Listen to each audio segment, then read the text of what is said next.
So today we will have an activity. I will group you into two for a group study for your upcoming science exam. So start here. 1, 2, 1, 2, 1, 2, 1, and go.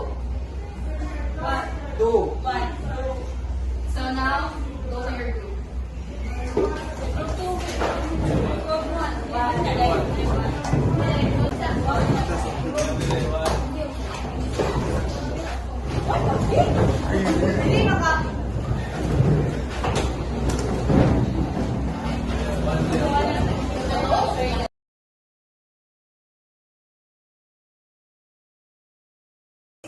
So the data I have here suggests that it works overall.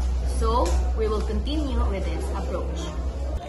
So the result shows a significant improvement in the scores, and this is due to the last activity that we've conducted, which is the study groups. So I have decided to make the study groups mandatory for all of you and for your upcoming exams. When I was on a group study, my score didn't improve much. I think I worked better on my own. Forcing everyone to group study doesn't mean it seems effective.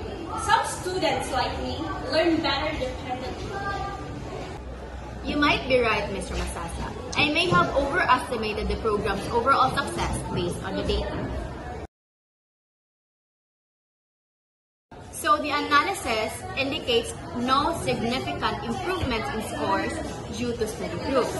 So I have decided to stop this program.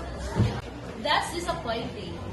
My grades improved a lot because of the study group, and it helped us understand the material better. I'm glad it worked for you, Ms. Lovely, but the overall result of the program didn't show any significant impact. I feel like we're missing out. Maybe the program helped some students more than others, and the analysis didn't capture that. That's a good point, Mr. Randall. I will revise the evaluation to account for individual progress and different learning styles.